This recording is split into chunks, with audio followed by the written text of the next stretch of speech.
Olá! No mundo globalizado de hoje, assuntos internacionais já fazem parte do cotidiano da sociedade brasileira. Por isso, a atuação do corpo diplomático é percebida não só pela classe política, como também pela opinião pública. O convidado deste programa é um dos poucos diplomatas que expõe publicamente sua opinião sobre assuntos polêmicos. Ao contrário de seus colegas formados no Instituto Rio Branco, ele não tem medo de dizer o que pensa e, por causa disso, já levou diversos puxões de orelha, inclusive teve a carreira prejudicada. Na era petista, ele foi acusado de ser neoliberal e relegado ao DEC, também conhecido entre os diplomatas como Departamento de Escada e Corredores. Passou 13 anos sem ocupar um cargo e só foi reabilitado no governo de Michel Temer como diretor do Instituto de Pesquisas de Relações Internacionais vinculado ao Itamaraty. No governo de Jair Bolsonaro, foi excretado após publicar em seu blog pessoal texto de autoria do ex-presidente Fernando Henrique Cardoso e do embaixador Rubens Recupero sobre o então ministro Ernesto Araújo. Diplomata de carreira desde 1977, tem mais de 20 livros publicados, serviu na Embaixada de Paris e de Washington e, entre outros postos de destaque, obteve o doutorado em Ciência Política pela Universidade de Bruxelas, na Bélgica. Embaixador Paulo Roberto de Almeida é o nosso convidado de hoje para dar sua visão crítica e sensata da atual situação da diplomacia brasileira. Olá, embaixador Paulo Roberto, seja muito bem-vindo ao nosso programa. É sempre um prazer falar com o senhor e aprender sobre política externa. Muito obrigado, à disposição de vocês, uma segunda vez depois de 2 anos. Embaixador, teoricamente a Guerra Fria acabou em 9 de novembro de 1989. Foi nessa data em que se deu a queda do Muro de Berlim e a antiga União Soviética entrou em colapso, mostrando a inviabilidade do socialismo como sistema de governo. Bom, depois disso, as nações comunistas, como Rússia e China, passaram a permitir a iniciativa privada e também atuar como países capitalistas no mercado internacional, embora, do ponto de vista estritamente político, elas continuem a ser ditaduras. A chinesa, de forma mais escancarada, e a Rússia de uma forma mais velada. O nosso presidente Lula resolveu se alinhar à China e à Rússia em um contraponto flagrante aos Estados Unidos. E a justificativa para esse ato diplomático é o interesse comercial que a ditadura chinesa desperta. Já dizia John Foster Dulles, secretário americano de Estado na gestão de Eisenhower, um país não tem amigos, tem apenas interesses comuns. Então, no mundo conectado de hoje, todo brasileiro é formador de opinião e por isso esse assunto foi parar na mesa de bar. Os brasileiros têm criticado o presidente por não cortar relações diplomáticas com países ditadores. Embaixador Paulo Roberto, o senhor volta com o Dulles ou fica com a opinião pública? Concordo em que todos os países que pertencem à ONU, pertencem a diversos organismos econômicos, políticos internacionais, é subscritor de diferentes tratados, tenha relações ecumênicas, como se diz, com absolutamente todos os países. Isso compreende democracias, governos liberais de mercado, ditaduras, governos comunistas ou socialistas, não é? Isso significa parcerias nos intercâmbios. E como ninguém é absolutamente autossuficiente, você tem relações com todos os quaisquer países e de cada país você vai importar aquilo que você tem necessidade, preço e qualidade, e vai exportar tudo que aquele país tem interesse no seu espectro produtivo. Então, relações amplas, parcerias, são absolutamente normais e desejáveis. É diferente de alianças ou de relações mais chegadas de cooperação e até de integração em blocos, não é? Iniciativas conjuntas, né? Ou seja, as parcerias são universais, agora alianças são seletivas em função dos teus princípios e valores, não é? Nós defendemos a economia privada, a democracia, direitos humanos, um regime de liberdades amplas, não é? Então, ter aliança com ditaduras não seria o mais recomendável possível, mas nós temos diferentes espectros de governo em todos os países, governos que estão mais ao centro, mais à direita, à extrema-direita até, ditaduras. Temos ditaduras que são capitalistas e ditaduras que são socialistas ou antimercado, não é? e temos governos liberais. Eu acredito que o Brasil deva ter parceria com aqueles países mais chegados à sua filosofia, à sua visão do mundo, não é? E você faz parte, por exemplo, de um bloco, que é o Mercosul. O Mercosul é uma aliança natural dos países da América do Sul. A América do Sul é a nossa circunstância, a nossa vizinhança imediata. Então, é absolutamente lógico e até necessário que nós tenhamos um amplo espaço econômico de cooperação e de integração, e até de aliança política, com os países da América do Sul. O que não é muito normal, digamos, é você cooperar com ditaduras que não respeitam direitos humanos, não é? E a gente sabe quais são as ditaduras no mundo, quais são os regimes de força, não é? Que não recomendam uma aproximação no sentido de uma aliança política. O governo do PT, que é de um partido socialista de esquerda, sempre teve uma aliança com governos de interesses similares, não é? Estatizantes, controladores, não é? Supostamente de esquerda, mas nem sempre. Pode ser de direita, como é o caso da Rússia atualmente. E o aspecto mais distintivo na política externa do PT não é tanto estar à esquerda ou à direita, mas sim o anti-americanismo. Se a gente reparar em todos os governos com os quais o Brasil tem, não apenas uma parceria, mas uma certa aliança política, são anti-americanos. É o BRIC, depois transformado em BRICS, agora BRICS Plus, que desejam conformar uma nova ordem global, não é? Essa seria a Segunda Guerra Fria, e nós estamos nela. Eu não acredito que seja o melhor caminho para a diplomacia brasileira. Embaixador, a China vem sendo o maior parceiro comercial do Brasil. Na verdade, não só o maior parceiro comercial, mas também o maior investidor em termos de fluxo. Somente em 2023, o Brasil ultrapassou a barreira dos 104 bilhões de dólares em exportações para a China. O Brasil também tem uma excelente relação comercial com a Rússia, que é a principal fornecedora de fertilizantes, item essencial para um país produtor como o nosso. E as exportações para a Arábia Saudita também ultrapassaram a casa dos 110 bilhões de dólares. Todos esses países citados são ditaduras, mas aqui, o nono gargalo dos brasileiros chama-se Venezuela. Embaixador Paulo Roberto, por que a Venezuela é a ditadura que tanto incomoda parte do eleitorado brasileiro e por que essas outras ditaduras, como China, Rússia, Irã e Arábia Saudita, não são tão criticadas? Veja, as nossas relações com a Venezuela sempre foram muito intensas. Era um grande vizinho, era um país muito rico, não é? Com a qual nós tínhamos relações comerciais normais e eles tinham até uma doutrina política democrática, não é? Quando houve o golpe militar em 1964, eles tinham a chamada doutrina Bettencourt. Bettencourt foi o primeiro presidente pós-ditadura na Venezuela, que acabou em 58. E essa doutrina Bettencourt comandava que a Venezuela teria relações com países democráticos e não com ditadores. Então, em 64, a Venezuela retirou o seu embaixador de Brasília, não é? E ficou sem embaixador durante algum tempo. Nós mantivemos relações com a Venezuela democrática, mesmo na ditadura do regime militar brasileiro, né? Depois eles retornaram e se manteram. Agora, o PT, como tem essa orientação anti-americana, esquerdista, se relacionou muito bem com o Chávez.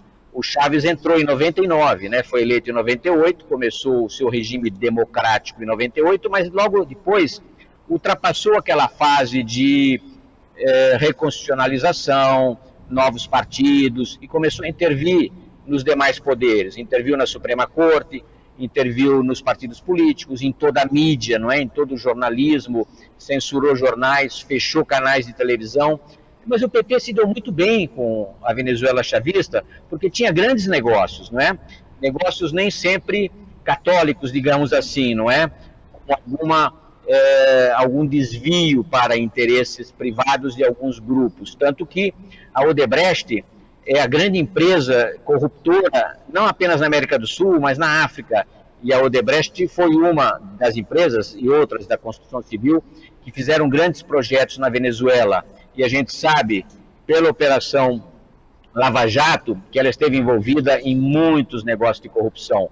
O PT foi punido por isso, tanto que perdeu o poder e até despertou um movimento de direita no Brasil. E hoje o antipetismo ou a direita, a extrema-direita mesmo, é um movimento forte no Brasil, em grande parte a essas péssimas ligações do PT com regimes ditatoriais que não conformam, digamos, o espírito democrático, o liberal da nossa sociedade, não é? Por que ele tem essas relações? Porque é o anti-americanismo tradicional no petismo. O petismo é um partido socialista latino-americano que apoia Cuba. E Cuba está há 60 anos acusando os Estados Unidos de fazer embargo, de impedir o desenvolvimento, o que não é verdade. O maior fornecedor de alimentos e de medicamentos para Cuba são os Estados Unidos, que estão fora do embargo, não é? E depois Cuba é membro do GATT, da OMC, pode ter relações com quaisquer país. Então não é o embargo americano que impede Cuba de se desenvolver. Cuba não tem ovos, não tem comida. Acaba de fazer um pedido ao Fundo Mundial de Alimentos, ao Programa Mundial de Alimentos, da FAO, para comida, não é? Ou seja, o regime é incapaz de alimentar os seus habitantes, não é? Isso acontece com outros regimes também. Nós temos grandes fluxos migratórios em países de guerra civil, ou de guerra entre estados. A Síria faz 10 anos que está em guerra civil, não é? E exportou muita gente. No Afeganistão, guerras civis na África. Agora, a Venezuela é um país único no mundo em que ela conseguiu exportar, entre aspas, 25% da sua população. Nós temos 6 ou 7 milhões de venezuelanos vivendo no exterior. Muitos na América Latina, grande parte na Colômbia, no Peru, poucos no Chile. No Brasil também recebemos muito por Roraima, não é? Mas também estão nos Estados Unidos, no Canadá, na Europa, em outros países. É um caso único. Nem a Síria, em guerra civil, conseguiu mandar tantos cidadãos, tanto nacionais para o exterior, quanto a Venezuela. E por quê? Porque é uma falência total. A Venezuela, nos anos 50, junto com Cuba, aliás, era um dos países mais ricos em renda per capita da América Latina. E, no entanto, a Venezuela hoje está do lado do Haiti, como um dos países mais pobres, não é? 40% ou mais da população venezuelana é pobre. É um regime absolutamente falido, como é o de Cuba, como será o da Nicarágua, não é? E de outros países africanos, ditaduras em geral, não é? E, então, é lamentável que nós tenhamos relações cordiais, digamos, com ditaduras. E as ditaduras são conhecidas, muitas delas estão no BRICS. No BRICS Plus são colegas do PT e o PT se orgulha disso. Então, essa escolha pelo BRICS ou pelas ditaduras é uma escolha que não se coaduna com as tradições da democracia brasileira e da diplomacia brasileira, não é? É lamentável que isso ocorra, mas é um fato de um governo. Se o governo fosse de direita, como já foi, teríamos relações talvez privilegiadas com os Estados Unidos ou democracias europeias, né? No caso do Bolsonaro, eram relações com a extrema-direita e não com os Estados Unidos em geral, mas com o Trump em particular, tanto que ele hostilizou o presidente Biden, não é? Então, são governos populistas, demagógicos, com orientações extremas, seja a direita, seja a esquerda, que tiram crédito, tiram respeitabilidade à nossa diplomacia e diminuem a credibilidade do Brasil no exterior. Considerando que em 2022 o Brasil exportou para a Venezuela o valor de 1,33 bilhões de dólares, com destaque para produtos alimentícios, medicamentos e peças de automóveis, como é que o senhor avalia o atual estado da relação comercial entre Brasil e Venezuela e quais são os principais desafios e também as oportunidades para ampliar um portfólio de produtos para esse país? Veja, a Venezuela tinha até a era Chávez, até o final dos anos 90, início dos anos 2000, a sua maior relação comercial e em vários aspectos com os Estados Unidos. Tanto que você tinha leite chegando de Miami todos os dias, pão e fazendo, enfim, abastecendo a Venezuela de produtos, que era uma vaca petrolífera, digamos assim, era um país que exportava produtos primários, não é? Basicamente petróleo, e importava absolutamente de tudo. Com o Chávez houve uma reorientação política do comércio, parou de importar dos Estados Unidos e começou a importar do Brasil, por razões de simpatia do governo Lula com esse regime.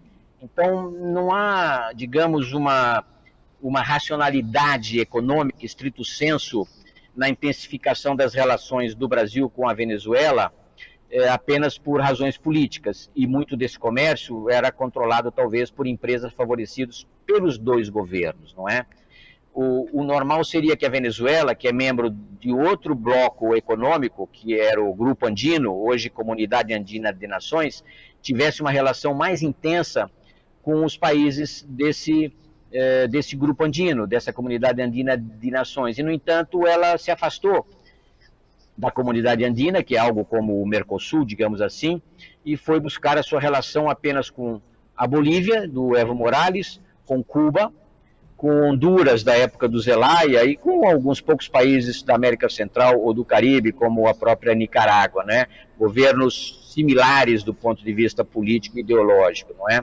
O normal seria que ela tivesse enquadrada no Grupo Andino, que é uma espécie de Mercosul dos países andinos, não é? E, no entanto, não está. Embaixador, para nós encerrarmos a questão da Venezuela, o presidente Lula sempre foi um apoiador de Nicolás Maduro. No início do mês de março, Lula fez um comentário no mínimo desastroso sobre a decisão da Suprema Corte de Venezuela, que é alinhada com Maduro, de impedir a principal opositora do regime, Maria Corina, de concorrer à presidência. Entretanto, na visita do presidente francês ao Brasil, quando Macron esteve aqui pela primeira vez, o Lula mudou o tom sobre a Venezuela e criticou o processo eleitoral no país. Essa mudança do presidente, essa mudança de tom, pareceu cuidadosamente planejada e até mesmo bem suave em relação à manifestação anterior, quando ele deu apoio a Maduro. Então, embaixador, por que quando o Lula sopra, ele é mais tênue e quando ele bate mais leve? Esse posicionamento reflete uma estratégia diplomática de longo prazo ou é apenas mais uma resposta a interesses políticos e ideológicos imediatos? Veja, nos regimes parlamentaristas, você tem um primeiro-ministro saído da maioria parlamentar e um chanceler também saído dessa maioria parlamentar. Então você tem um gabinete que determina a política externa, não é? Isso nos regimes parlamentaristas. Nós somos um regime presidencialista, em que o chefe de Estado é também chefe de governo. E você tem, ao lado da diplomacia profissional, corporativa, institucional, feita pelo Ministério das Relações Exteriores, uma diplomacia presidencial, que pode ou não existir. Você teve presidentes que se valeram muito do Itamaraty, no caso do Brasil, e deixaram o Itamaraty comandar, de certa forma, as relações exteriores. E tivemos presidentes muito fortes, muito presentes na política externa, que também conduziram uma diplomacia presidencial. Eu cito o Getúlio Vargas, o JK fez uma diplomacia presidencial também. Na ditadura militar, o Geisel foi um grande condutor da diplomacia, não? Foi responsável pelo reatamento de relações diplomáticas com a China, que não existia desde 49, não é? China comunista, quero dizer. Então, em 70, nós reconhecemos a China comunista como um grande mercado, não é? Agora, a pior coisa que pode existir é que você tem uma diplomacia presidencial de tipo pessoalista, personalizada. Porque o presidente geralmente é um líder político, que entende de muitas coisas, tem uma certa audiência política, mas não necessariamente alguém que seja especialista nas relações exteriores. Por isso ele tem que se basear na diplomacia profissional, ter bons assessores nessa área. Então você tem que distinguir uma diplomacia feita oficialmente pela corporação diplomática e que se expressa em notas diplomáticas, e houve notas sobre a Venezuela também, do Itamaraty, criticada, aliás, por Maduro, não é? E uma diplomacia improvisada, feita pessoalmente, em entrevistas, em declarações, não é? Até não pensadas. Você teve entrevistas desastrosas do Lula sobre o Hamas, não é? Comparando o massacre que os israelenses estão fazendo na faixa de Gaza ao holocausto hitlerista, não é? Ele não usou o nome holocausto, mas deu a ideia de que o Hitler também tinha matado judeus, e os judeus estavam fazendo um holocausto contra os palestinos. Isso gerou muitos problemas. E teve declarações lamentáveis quando recebeu o Maduro no ano passado, tratando como um chefe de Estado e dizendo que a democracia era uma questão de narrativa. Foi criticado até por parceiros de esquerda, não é? O Gabriel Boric, o Petro da Colômbia, criticaram equiparar a Venezuela a uma democracia. Então, agora no caso da Venezuela e das eleições, ele teve um apoio ao governo Maduro, disse que a Maria Corina Machado deveria parar de chorar e escolher um outro candidato, e ela seguiu o conselho, escolheu. E depois, quando a ditadura venezuelana, vamos ser muito claros, o Conselho Nacional Eleitoral proibiu a inscrição da candidata alternativa, o Itamaraty, e aí é uma postura oficial diplomática de governo, o Itamaraty soltou uma nota dizendo estar preocupado, querendo reforçar a democracia na Venezuela e que não compreendia a razão de um candidato ter sido excluído, não é? E a Venezuela, praticamente, o Maduro pessoalmente, deu uma bofetada no Itamaraty. Acusou da gente ter uma declaração cinzenta e que parecida com declarações do Departamento de Estado, como se nós fôssemos subservientes ao governo americano, não é? Isso foi uma ofensa à dignidade do Brasil, não é? E não houve resposta do Itamaraty nem do Lula. E depois já teve esse improviso na visita do Macron, e o Macron é um democrata e criticou o processo eleitoral na Venezuela. Aí o Lula falou aquela frase: é grave que a oposição não tenha sido aceita, né, como candidatura oficial.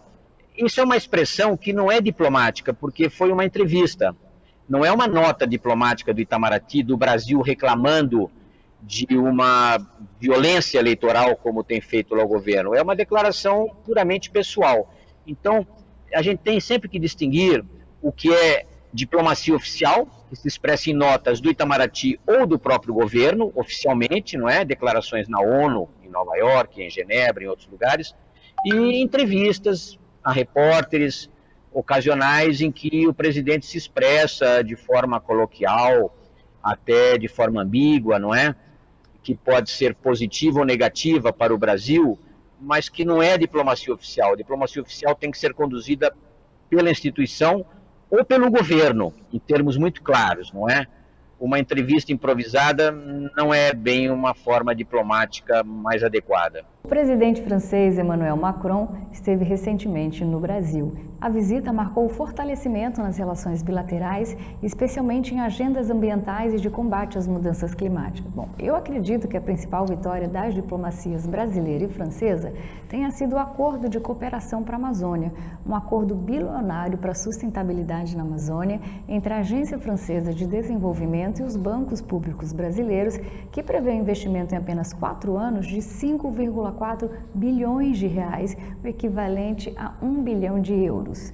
Bom, um outro fato bem interessante, pelo menos ao meu ver, é que a agenda de Macron também significou a retomada da aproximação entre os dois países, uma relação que já estava desgastada desde a gestão de Jair Bolsonaro, especialmente em relação ao tema da Amazônia, ou seja, um contraste com o governo do Bolsonaro. Diante de tudo isso, embaixador, além do destrave na Amazônia, que outras portas esse investimento francês pode abrir para o Brasil? Que outros movimentos o Brasil pode fazer para alcançar uma liderança global em questões ambientais e, regionalmente falando, fazer uma transição para uma economia mais verde? Sem dúvida que a França é um dos países líderes na parte do ambientalismo, não é? Do desenvolvimento sustentável, tanto que nós temos o Acordo de Paris, 2015, que é um marco no avanço da pauta de mitigação do aquecimento global, de preservação dos recursos naturais. Então, o Brasil é um país campeão no plano do desenvolvimento sustentável, porque ele tem um imenso território que deve ser preservado. Durante o governo Bolsonaro houve um desprezo completo por essa área, fomos muito criticados por isso. O Fundo Amazônia, que era sustentado basicamente pela Noruega e pela Alemanha, foi suspenso e ficou suspenso 4 anos, foi retomado. A França entrou, os Estados Unidos entraram lá no Fundo Amazônia. Então, existem excelentes perspectivas, não apenas no plano bilateral, Fundo Amazônia, ou outros projetos de desenvolvimento, digamos, ambiental, mas no plano ambiental, de conduzir a agência da Conferência das Partes, não é? No próximo ano teremos a COP30 em Belém do Pará.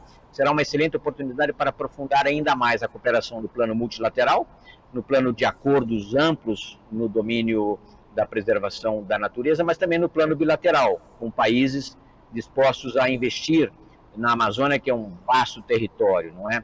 Então, esse é um sucesso no relacionamento bilateral Brasil-França e multilateral para a agenda ambiental do Brasil, não é? Mas houve um outro sucesso, entre aspas, relativo, porque o Macron estava pressionado pelos agricultores franceses por causa do acordo Mercosul da União Europeia, e o Brasil um pouco temeroso, protecionista, não é, no plano industrial, no plano das compras governamentais, e ambos os presidentes obtiveram sucesso. Por quê? Ao inviabilizar o acordo Mercosul-União Europeia, que é muito requerido pela Alemanha, não é? A Alemanha tem uma relação com assim, o Brasil muito importante no plano industrial, vai deixar um vácuo nas relações. Agora, a França é um dos grandes investidores diretos no Brasil. Você tem a presença de muitas empresas francesas de alta tecnologia, no plano farmacêutico, no plano industrial, no plano aviônico, não é? E no plano militar, inclusive, não é? A Alemanha é o grande investidor industrial no Brasil, tanto que São Paulo é a segunda cidade industrial alemã, onde existem mais empresas alemãs do que em qualquer outra cidade alemã, com exceção de Colônia ou de Düsseldorf, se não me engano. Mas a França também é um grande investidor, como são os Estados Unidos. Ou seja, há um espectro muito grande de aprofundamento das relações bilaterais nos investimentos franceses no Brasil, não é? No plano da cooperação militar, certamente, no plano da pesquisa em biotecnologia, não é? Os franceses são muito fortes e nós temos muitos cientistas brasileiros trabalhando em laboratórios franceses, trazendo cooperação técnica. Então, eu acredito que a visita foi um sucesso, tanto pelas boas razões ambientais e de cooperação bilateral, industrial, tecnológica, e um sucesso na agenda que ambos gostariam de deixar um pouco para trás, o Macron e o Lula, coincidentes numa certa rejeição do acordo Mercosul, que começou 20 anos atrás e que talvez hoje tenha que ser renegociado novamente. Falando em Mercosul, já que o senhor citou, o Mercosul tem um papel estratégico, né, no qual o Brasil, junto com a Argentina, o Paraguai, o Uruguai, eles buscam fortalecer os laços comerciais e promover a integração regional. Atualmente, como o senhor mesmo citou, existem negociações de um acordo comercial com a União Europeia para diminuir as barreiras comerciais e incentivar investimentos. Porém, como o senhor mesmo disse, enfrentam dificuldades, especialmente em questões ambientais. Como é que o senhor enxerga os desafios para alcançar um consenso dentro do bloco? E qual seria o impacto de tais acordos nas relações comerciais externas do Brasil, especialmente se nós considerarmos as demandas ambientais globais? Veja, eu me encontrava como diplomata em Montevidéu quando o Tratado de Assunção foi subscrito em Assunção, mas o Montevidéu é a capital onde existe o escritório do Mercosul, né? Então eu acompanhei as negociações, participei de alguns tratados e acompanhei, digamos, o nascimento do Mercosul, quando ele ainda era bebê, com fraldas e mamadeiras, não é?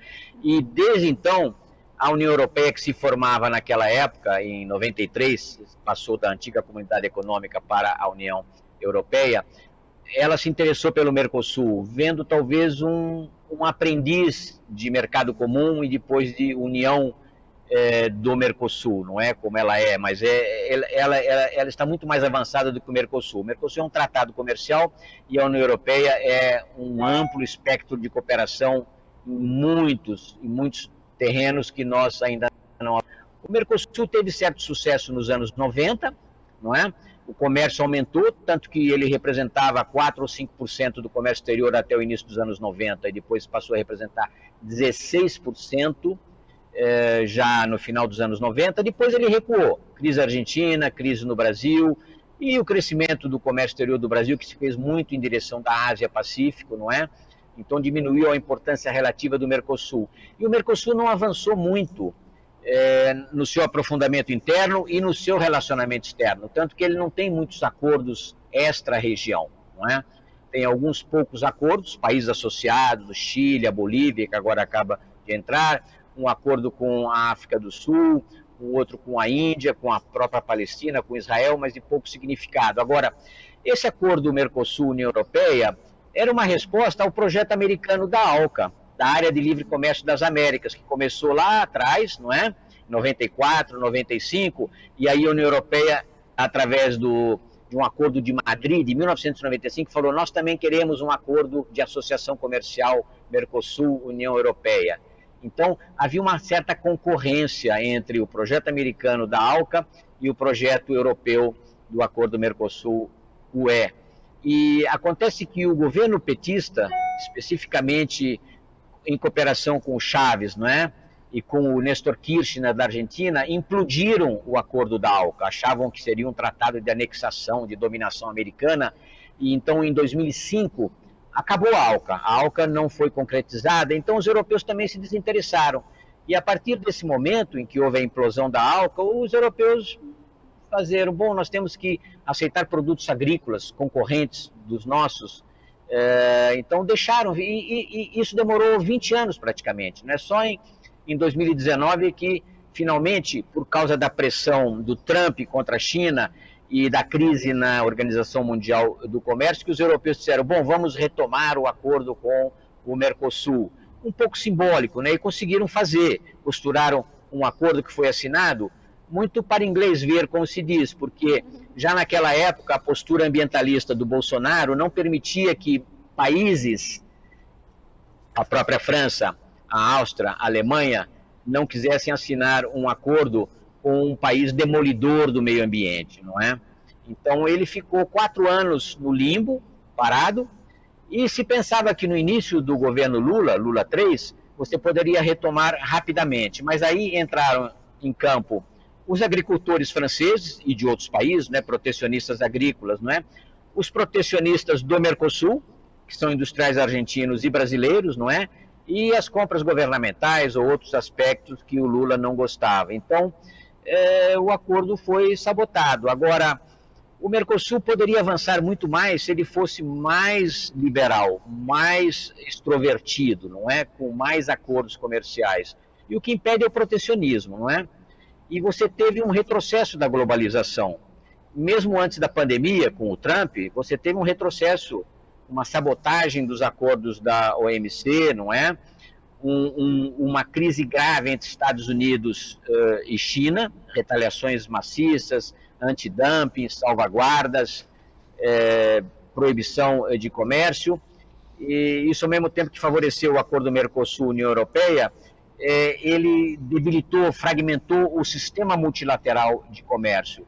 E o Brasil é basicamente multilateralista. Nós tínhamos um governo antimultilateralista no Bolsonaro, voltamos a ter um governo multilateralista sob o Lula, mas ainda protecionista, não é?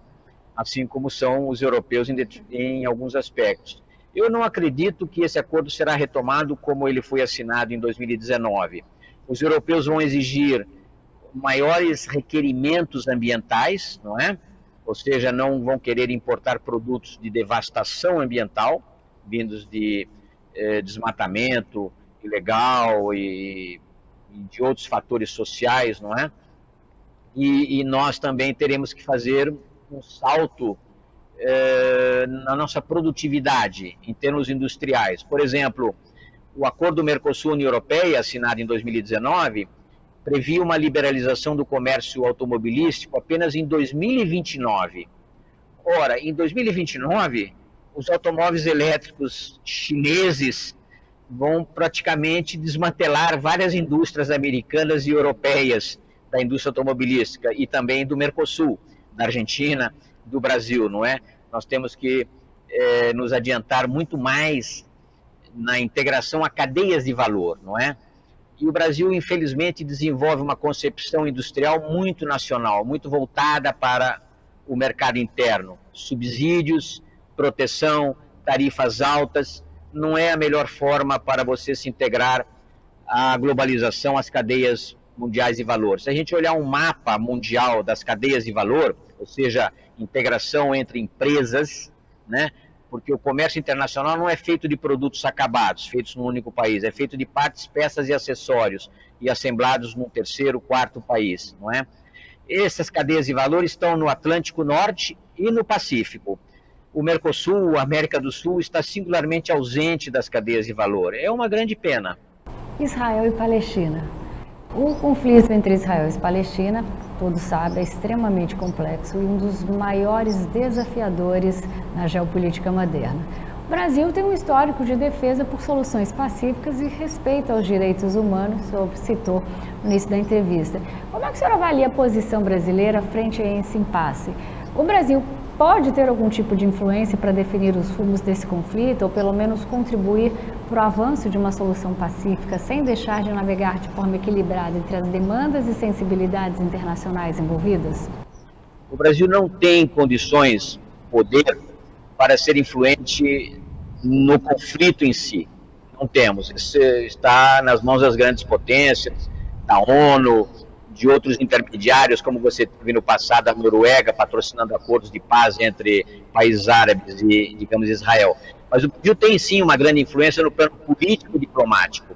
Ele já deu uma boa influência no passado ao reconhecer a Autoridade Nacional Palestina como Estado independente. Em 2010, no segundo governo Lula, nós reconhecemos o Estado Nacional Palestino como representante legítimo da Palestina, instalamos uma embaixada em Ramallah, na Cisjordânia, não é?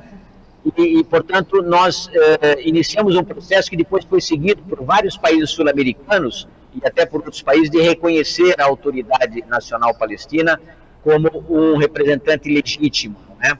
Então, nós temos influência no plano político, diplomático e podemos atuar como intermediários quando for possível, porque nós temos esse exemplo de convivência, não é? Temos muitos imigrantes de todas as origens, o Brasil é um cadinho multinacional e multirracial, multirreligioso, e esse exemplo de convivência pacífica no Brasil, entre judeus, muçulmanos, asiáticos, todas as raças, credos, religiões, é um belo exemplo, não é? Você tem países que são multinacionais, como são os Estados Unidos, mas um país verdadeiramente multinacional e multirracial, em que você tem uma plena integração de todas as raças e todos os credos, todas as etnias, num único país, falando uma mesma língua, partilhando de um governo, não é? Então, um exemplo, por exemplo, tivemos um chanceler que era de origem judaica, Celso Laffer, 2 vezes chanceler, e que teve um secretário-geral de origem síria-libanesa, Osmar Schoff, não é?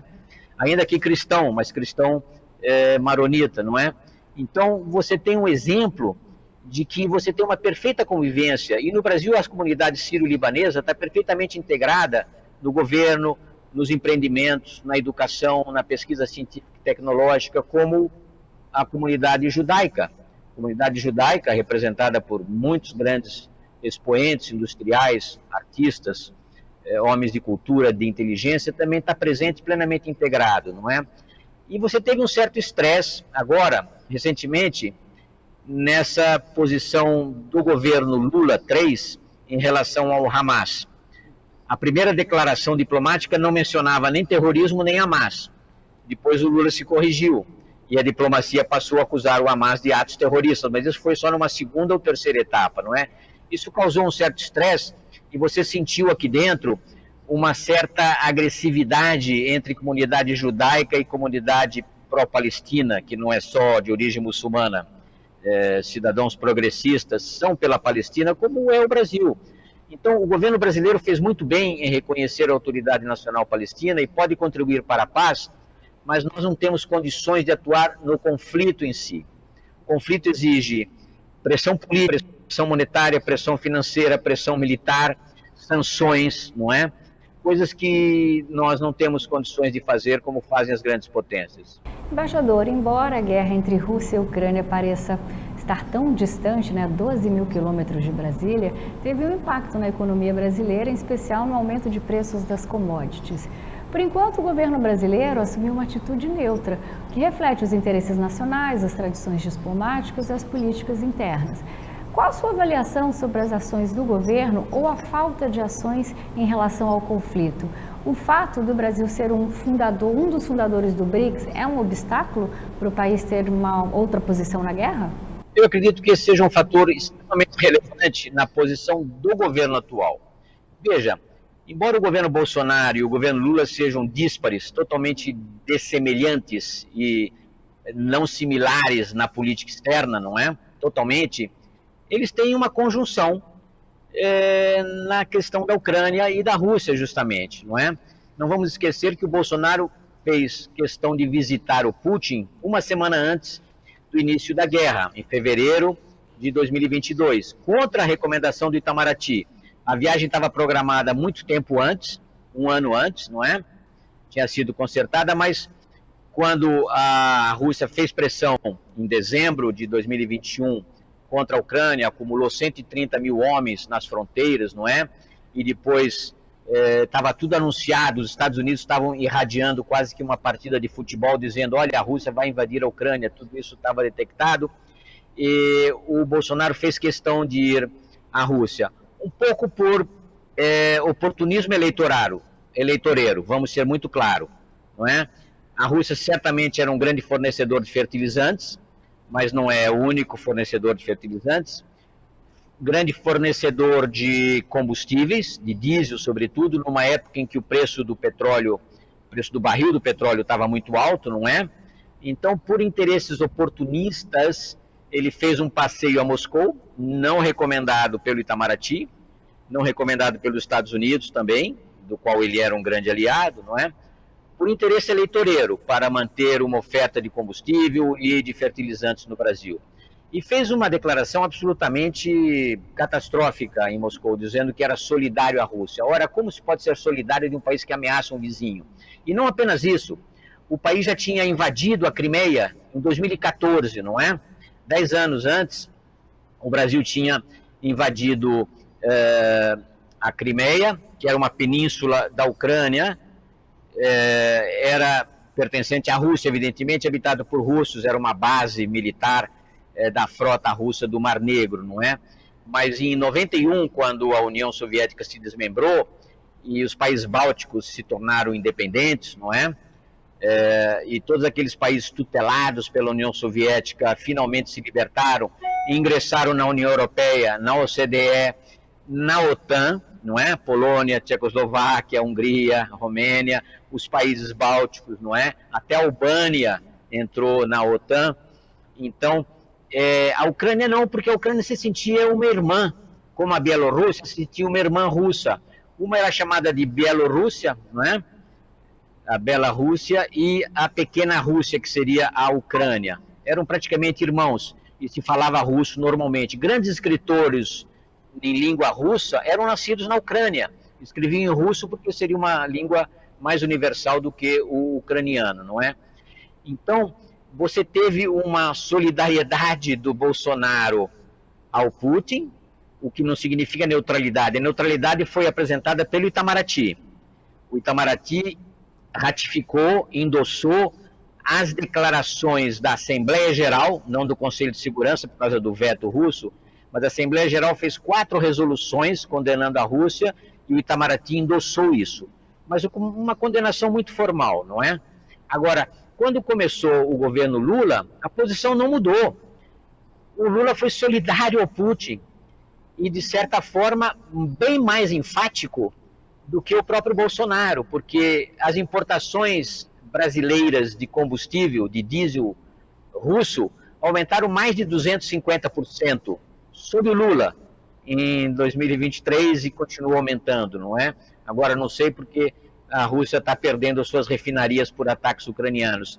Mas o Lula demonstrou claramente, contra posições do Itamaraty, que sim defende a neutralidade, que era solidário ao Putin e à Rússia, tanto que recomendou que a Ucrânia cedesse território.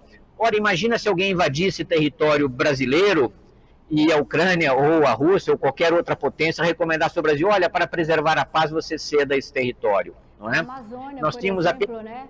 Que o pessoal vai invadir a Amazônia, imagina isso, né?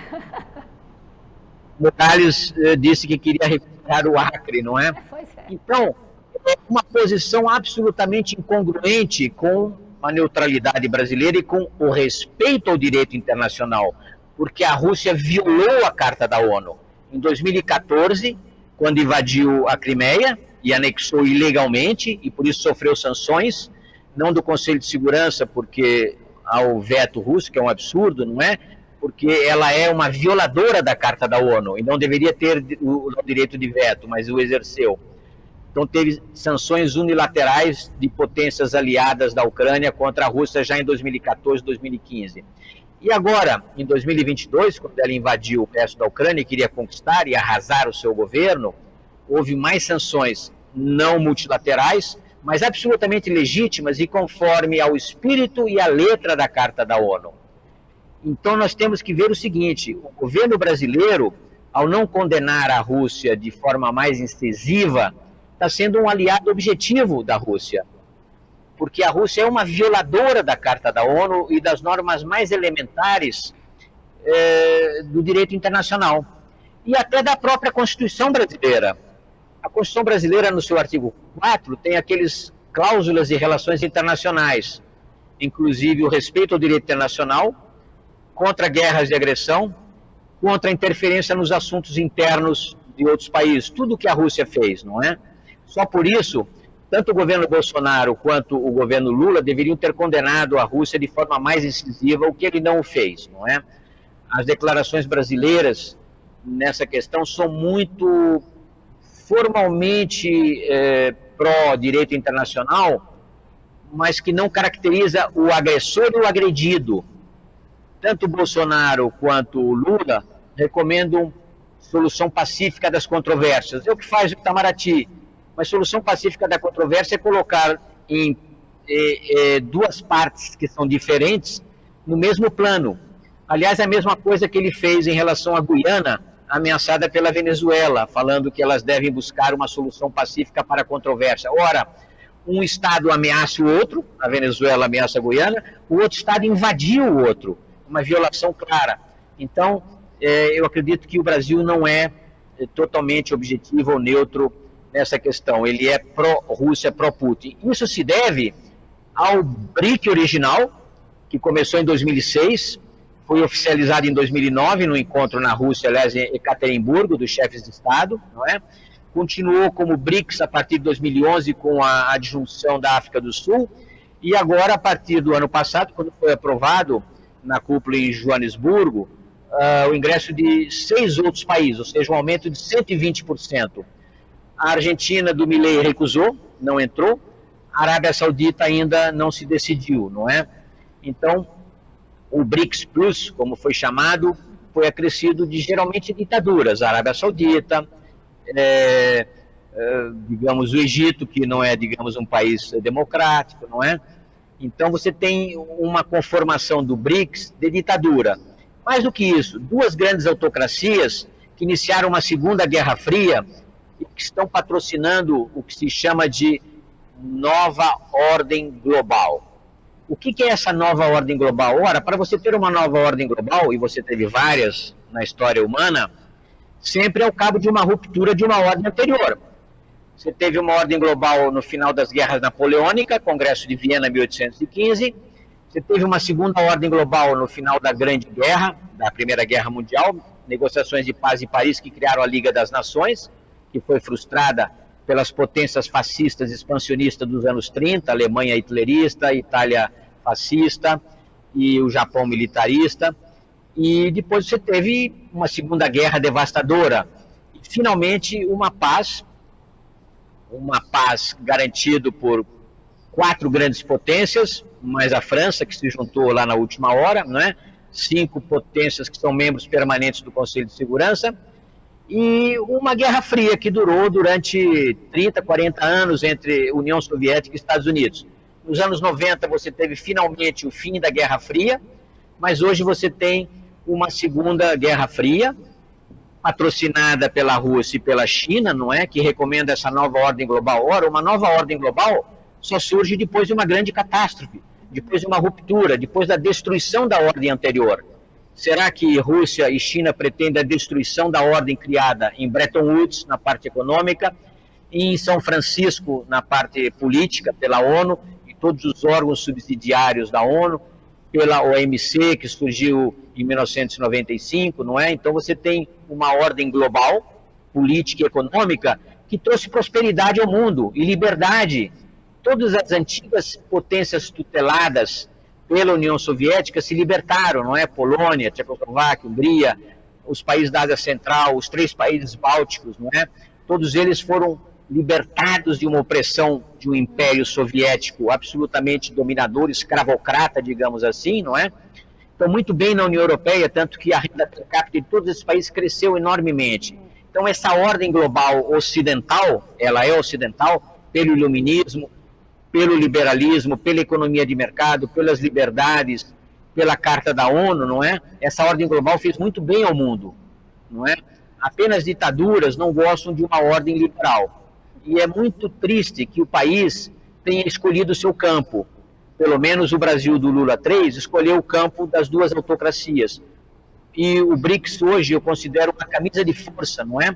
Uma gaiola de ferro para o governo brasileiro. E o Itamaraty, coitado, tem que ser submisso a uma política que nos obriga a ficar ao lado de ditadores, defesa do Maduro, pelo menos ser leniente com Maduro, ao lado do Putin, ao lado da China, que apesar de ser o grande parceiro comercial do Brasil, mas comércio é comércio, ela é também uma potência que não é democrática, não é?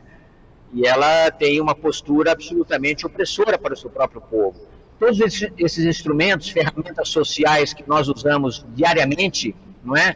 Todas as ferramentas sociais não existem na China. Ela tem os seus substitutos estritamente controlados pelo Estado chinês. Tem um grande romance do George Orwell, chamado 1984, que é o Big Brother, o Estado controlador. A China é um país orwelliano. Eu morei na China, e a China controla absolutamente todos os meios de comunicação, não é? Você não tem liberdade, e você não tem meios de comunicação. Nós não podemos falar isso, criticar o governo, como nós podemos criticar no Brasil, sem temer pela nossa segurança, na China, na Venezuela, na Rússia, que o Putin já matou vários dos seus inimigos, opositores, simplesmente dissidentes, não é? Como fazia, aliás, a União Soviética, ou o czarismo absolutista. Então, eu lamento como diplomata, mais ainda como cidadão, que nós temos escolhido um campo da não democracia, das não liberdades, da não economia de mercado, da opressão, na verdade. A globalização acelerada, exacerbada por conflitos internacionais, desigualdades socioeconômicas e desastres ambientais, tem levado a um fluxo migratório cada vez maior. O senhor citou no início da entrevista, né, sobre a Venezuela. Dada a crescente importância desse fluxo no mundo contemporâneo, como é que o Brasil está equilibrando a necessidade de segurança nacional com respeito aos direitos humanos dos migrantes e refugiados, né? Quais são os desafios, controvérsias nesse contexto? Veja, o Brasil foi durante 120 anos um país de imigração. Nós tivemos aportes desde o final do Império, sobretudo no começo da República, tivemos aportes do Oriente Médio, da Ásia, japonesa basicamente, e da Europa. E depois, a partir dos anos 80, pela crise econômica, nós nos tornamos, infelizmente, um país exportador de mão de obra. Tivemos muita gente que foi para os Estados Unidos, foi para a Europa, encontrar um destino melhor do que encontravam no Brasil. E nos últimos anos, nós nos tornamos não apenas um exportador de mão de obra, mas também um exportador de cérebros, porque há um certo desencanto da classe média brasileira, de cientistas, de quadros técnicos, formados, PhDs até, com a corrupção no Brasil, com a insegurança, com falta de oportunidades, não é?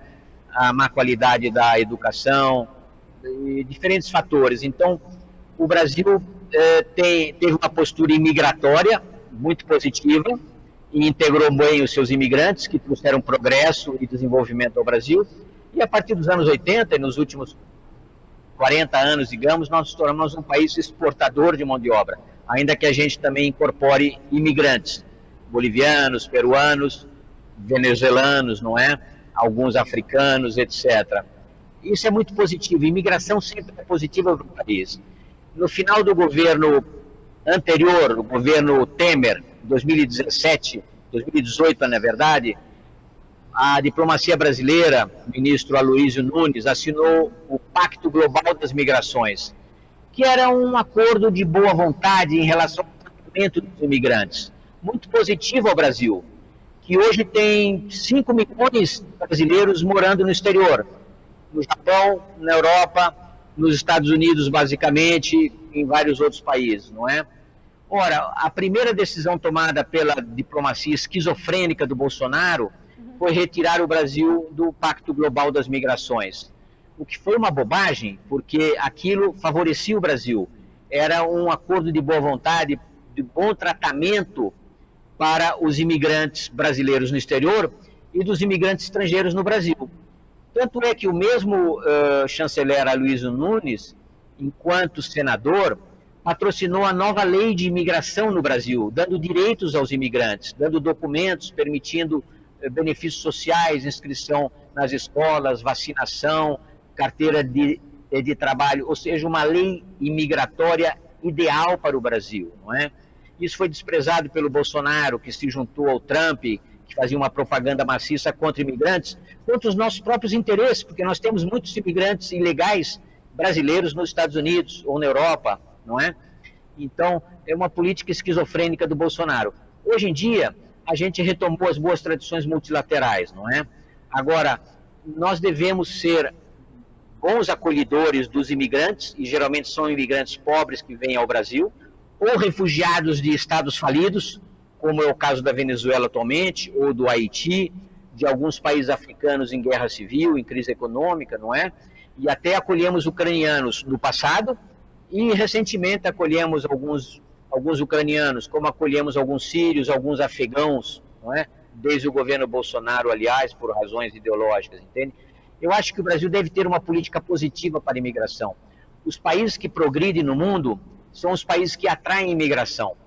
Ainda que isso traga um certo custo temporário na assistência social, nos benefícios, a gente sabe que isso está causando um certo estresse na Europa, e os partidos de direita são contrários à imigração, mas a Alemanha, por exemplo, da Angela Merkel, atraiu 900 mil sírios durante a Guerra Civil, foi muito positivo para a mão de obra, e muitos quadros qualificados foram, né? Os Estados Unidos se beneficiaram enormemente. Se o Trump conseguir se eleger e expulsar os imigrantes ilegais dos Estados Unidos, são 4 ou 5 milhões de mexicanos e de vários outros países, os Estados Unidos vão parar. Não vai ter gente para colher laranja na Flórida, morango na Califórnia, trabalhar nas fábricas americanas. E muitos dos trabalhos que os americanos rejeitam, trabalhos de baixa qualificação, trabalhos manuais. A grande mão de obra é de imigrante, né? Exatamente. Tanto na Europa quanto nos Estados Unidos, os imigrantes são absolutamente essenciais. E países que estão em declínio demográfico, como é o caso de vários países europeus, Alemanha, Áustria, Itália e mesmo o Japão, vão ter que acolher imigrantes para tratar dos seus velhos, não é? Para tratar como enfermeiros, ou trabalhadores, ou motoristas, ou jardineiros, ou qualquer outro trabalho dos manuais. Então, a imigração é positiva. E os Estados Unidos, nos últimos 150 anos, cresceram enormemente à custa de imigração. É um país que acolheu milhões de imigrantes. Aliás, o país que mais acolheu imigrantes proporcionalmente não foi os Estados Unidos. Os Estados Unidos pelo número, pela sua grande economia, mas foi a Argentina. A Argentina acolheu 5, 6 vezes mais imigrantes que os Estados Unidos, ainda que em número menor. Mas, proporcionalmente, a Argentina é o país que mais se beneficiou no final do século XIX e início do século XX. Depois isso acabou nos anos 30, e a gente tem 80 anos de declínio argentino, não é? Quem fez a Argentina pujante, que tinha um PIB per capita que era 70% do PIB per capita americano, foram os imigrantes italianos, espanhóis e outros, não é? E, aliás, a Argentina era mais rica que alguns países europeus, não é? E depois, hoje, ela decaiu porque se tornou um país latino-americano como vários outros, não é? Ainda assim, ela tem um PIB que é 1/3 superior ao Brasil, graças à sua população mais educada, de maior produtividade. Levando em consideração as atuais tendências globais, como é que o senhor vê o futuro da política externa brasileira nos próximos anos, né? Quais são as principais prioridades que o Brasil deve focar para promover seus interesses e valores no cenário internacional? Nós tivemos, desde o governo JK, desde o governo Jânio Quadros, na política externa independente, e mesmo na ditadura, depois de um começo muito alinhado com os Estados Unidos, mas depois nós criamos uma política externa realmente autônoma, não é? Uma política de autonomia voltada para o desenvolvimento nacional, é uma construção de várias décadas, não é? Então você teve uma formulação de política externa, e na redemocratização a partir de 85 você retomou vários princípios e valores da política externa independente, de neutralidade na competição das grandes potências, absoluta neutralidade, nunca nos envolvemos, tanto que nunca integramos o movimento não alinhado, que era bem mais pró-socialista, não é, do que realmente neutro, e também uma política focada no desenvolvimento nacional, exclusivamente, não é? E a diplomacia do Itamaraty tem uma única ideologia, a ideologia do desenvolvimento, não é? E a capacitação econômica autônoma. E com isso nós expandimos as relações com países socialistas, com ditaduras, com democracias, com regimes autárquicos, com regimes liberais ou não. É o ecumenismo da política externa. Ecumenismo quer dizer que você tem uma relação ampla com todos os parceiros possíveis, mesmo com ditaduras não muito recomendáveis no plano dos direitos humanos. Mas nós exportamos produtos. E quem exporta são os agricultores, são os industriais, não é? Para eles só existe demanda ou consumo, não é? O exportador não vai perguntar o que o governo pensa do Brasil ou da política externa. E então nós tivemos uma política muito bem construída. É pena que o Brasil esteja encaminhando a sua política para o fim da neutralidade, para de uma nova ordem global, que a gente sabe que é patrocinada por duas grandes autocracias, duas ditaduras, e que não deve favorecer o desenvolvimento brasileiro, porque acordos que você poderia ter no âmbito da OCDE, da OTAN, ou bilateralmente com grandes democracias, podem ser prejudicados pelo fato de você ter uma política tendencialmente pró-Rússia, nos interesses russos, tendencialmente pró-China, nos seus grandes interesses no BRICS ou em outras instâncias. Então, nós devemos retomar as tradições de autonomia e de ecumenismo da política externa, segundo o que o Itamaraty sempre praticou, não é? E hoje você tem uma diplomacia partidária, ideológica, e uma diplomacia presidencial que muitas vezes é pessoalista ou personalista. Isso não é positivo. Não é positivo. As instituições são muito mais fortes do que pessoas, porque as pessoas não podem ter o domínio de todos os dossiês, todos os lados técnicos dos assuntos que interessam numa vasta gama, não é? Uma instituição, sim, abarca os interesses nacionais nos setores econômicos, tecnológico, científico, médico, econômico, comercial, cultural, de todos os aspectos. Então, eu acredito que a gente deveria retornar a essa boa tradição do Itamaraty, não é? Para a gente encerrar, embaixador, e pegando um pouquinho da sua resposta na pergunta anterior, ao dirigir afagos a Vladimir Putin e a Xi Jinping, além de semear a má vontade junto aos Estados Unidos e à União Europeia, na prática, Lula também se alinhou a duas ditaduras contra os países desenvolvidos no mundo livre.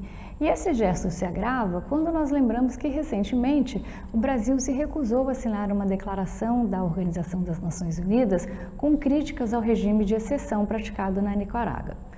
Lula não esconde que tem o sonho de ser indicado ao Prêmio Nobel da Paz. E aí eu pergunto, pode haver paz quando não se tem democracia? Como eu disse, você pode ter parceria com todos os países do mundo. O que você não pode ter são alianças. E alianças você tem com países que estão mais próximos dos seus valores, dos seus princípios, não é? E, infelizmente, nós estamos fazendo uma aliança, digamos, ou uma relação quase que afetiva por causa do PT. O PT tem uma diplomacia partidária que é anti-americana, a gente sabe disso. E o anti-americanismo tem prejudicado muito a diplomacia brasileira, não é? Porque os Estados Unidos podem estar em declínio relativo ou não, mas ainda são uma grande potência econômica, como é a China, como é a Índia, como é a Rússia, uma potência mais militar do que econômica, mas também grande fornecedora de produtos e grandes absorvedores de produtos brasileiros de exportação, não é? Então nós devemos distinguir claramente o que são parcerias universais e o que são alianças que devem se coadunar com os nossos objetivos e princípios, não é? E mais do que simplesmente democracia, e você tem países que não são democráticos, mas eles precisam respeitar a Carta da ONU, ou seja, o direito internacional. A guerra de agressão é uma violação da Carta da ONU, e isso não pode ser tolerado por nenhum país que pretenda ser acolhido na comunidade internacional como um honesto intermediário. Quando o Brasil se alia ou objetivamente a um país agressor, não é? Como ele fez objetivamente, ou pelo menos o governo Lula em relação a Putin, você se desqualifica. E aí o Brasil teve uma diplomacia de construção de ecumenismo, ou seja, de relacionamento amplo. O que é preciso distinguir é entre parcerias, que devem ser universais, sem distinção de ideologias, de regimes políticos, não é? E alianças. Alianças você faz com países que têm uma certa adequação aos seus princípios e valores. Os nossos princípios e valores são os da democracia, das liberdades, de economia de mercado, não é? De convivência pacífica em todas as etnias, de respeito pelas liberdades religiosas, pelas liberdades políticas, convivência étnica e racial. Então, as democracias são uma parte da nossa diplomacia, mas o princípio mais importante é o respeito ao direito internacional. A Carta da ONU é a ordem global, a ordem política global. Nós assinamos a Carta de São Francisco em 1945, que foi violada pela Rússia. Então, nós não podemos tratar a Rússia como um parceiro objetivo. Ela é uma potência agressora, deve ser condenada. E o Conselho de Segurança está bloqueado porque os países permanentes têm o direito de veto. Esse direito de veto se compreendia no contexto de 45, ao sair de uma guerra, mas não se compreende mais. Então, o direito de veto deveria ser eliminado ou minimizado. Por exemplo, quando uma potência membro permanente violar a Carta da ONU, ela não poderia ter o direito de exercer o direito de veto. Isso a Assembleia Geral deveria adotar uma resolução nesse sentido. E o Brasil deveria aprovar uma resolução nesse sentido.